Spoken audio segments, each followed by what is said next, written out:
Helena Lim yang populer dengan sebutan Crazy Rich dari Pantai Indah Kapuk, Jakarta itu pun langsung ditahan usai ditetapkan sebagai tersangka oleh Kejagung.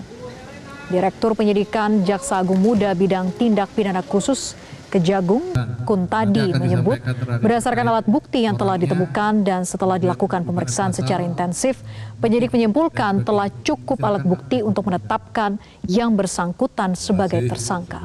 Suami selebritas Sandra Dewi, Harvey Muiz, ditetapkan sebagai tersangka oleh Kejaksaan Agung dalam kasus dugaan korupsi tata kelola komoditas timah di wilayah izin usaha pertambangan PT Timah Terbuka tahun 2015 hingga 2022.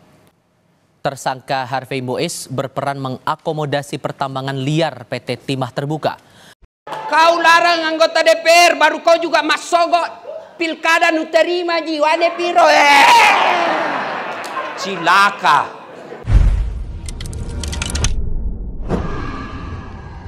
Assalamualaikum warahmatullahi wabarakatuh. Waalaikumsalam warahmatullahi wabarakatuh. Bung kameramen bawaannya keburu-buru aja nih. Bung kameramen lagi masak kue lebaran apa lagi ngecat rumah ini? Lagi ngomong baik Bung Alfian. Oke, silakan Bung kameramen lanjut. Ya Bung Alfian, yang menarik ini ada kasus ramai nih karena kan Crazy Rich di mana tuh Peak ditangkap, kemudian ada juga suaminya artis yang kaya raya ditangkap karena dia itu diduga ya korupsi 271 triliun atau lebih kasus korupsi atau maling timah nih Bu Alfian. Walaupun mungkin ini harga jumlah malingnya belum sebanyak bansos yang 580 triliun untuk kemenangan anaknya. Nah Bu Alfian, ada yang menarik karena kan di Indonesia yang sering disudutkan itu etnis Arab Bu Alfian. Dianggap kemudian Arab itu dekat dengan Islam, kemudian Islam dianggap teroris, intoleran, dan lain-lain. Tapi dari wajah-wajah yang maling timah ini, Bu Alfian, tak terlihat wajah-wajah radikalis Islamis nih, Bu Alfian. Tapi terlihat lebih banyak malah wajah-wajah Cina. Dan sebetulnya kalau orang-orang sadar, dari dulu juga yang namanya aguan Cina. Dari dulu yang maling-maling gede, semuanya Cina. Tapi kenapa, Bu Alfian, sampai hari ini seolah-olah yang jelek, yang rusak, yang nggak ganggu Indonesia, ya umat Islam ini gimana nih Bu Alfian? Ya, yang jelas buruk muka cermin dibelah, ya. Terus lempar batu sembunyi tangan, tidak sanggup melawan arus, menyalahkan kapal yang lemah. Itu ternyata juga harus dilihat dalam spektrum sebagaimana yang tadi Bung kameramen buka omongan itu. Jadi artinya kalau mau dibilang negara ini memang hanya karena kekuatan tauhid dan iman kepada Allah sajalah membuat kita tetap masih bisa tegak. Ini sudah keterlaluan. Jadi secara totalitas negeri ini memang sudah diurus oleh para rampok-rampok yang sok jadi orang-orang yang membela rakyat. Nah ini mungkin catatan awalnya. Intinya ini kalau diurai, bagaimana pengurus PDIP yang di Kalimantan Barat 5,8 triliun. Bagaimana dengan kasus penanaman apa yang di Pulau Mana itu yang ribuan hektar itu kan juga ratusan ribuan triliun. Food estate. Ya, food estate maksudnya. Nah, artinya itu kalau mau diakumulasi memang udah jelas negeri ini sudah tidak lagi bisa dipertahankan dengan komposisi rezim yang ada. Termasuk orang-orang yang terindikasi punya kelakuan yang berhubungan dengan uang-uang yang aneh-aneh tadi. Jadi kata kuncinya negeri ini membutuhkan penyelamatan. Penyelamatan yang utama dari Allah Subhanahu wa taala, penyelamatan yang berikutnya adalah beralihnya power shift ya. Jadi pergeseran kepemimpinan ya harus diurus oleh orang-orang yang punya karakter dan punya mental leadership yang juga diketahui dia punya jejak yang layak, di antaranya Pak Anies Baswedan. Gitu, Bung. Ya, Bung Alfian, memang kan Cina-Cina di Indonesia ini mereka pintar Bu Alfian menutupi dengan acara charity atau berbagi Bu Alfian. Karena kan suaminya artis itu juga, suaminya Sandra Dewi kalau nggak salah, itu juga rajin Bu Alfian bersedekah. Kalau di Islam kan kita nggak boleh bersedekah pakai air kencing. Pakai hal haram nggak boleh.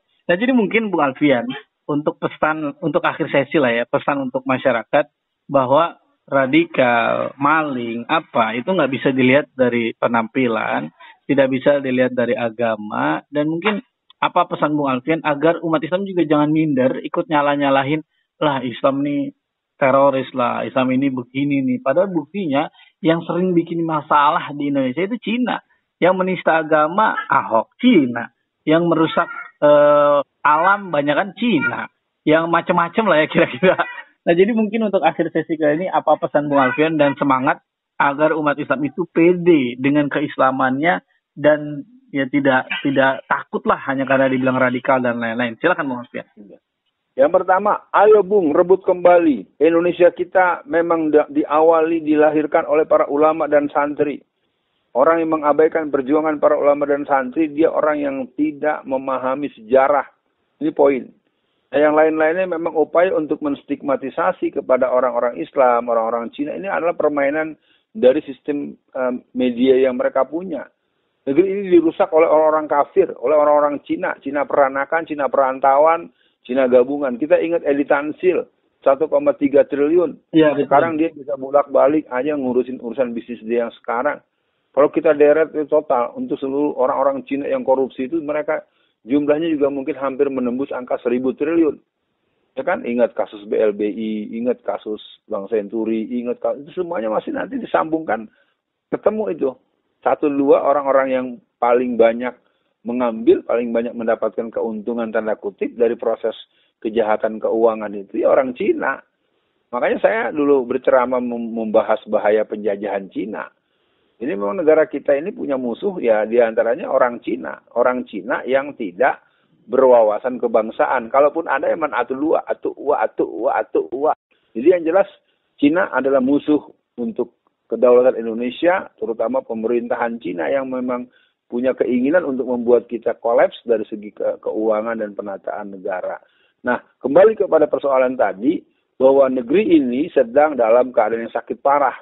Sudah hancur-hancuran. Maka kepemimpinan yang kuat, yang berkarakter, kemenangan, pendiskualifikasian 02 itu menjadi keharusan.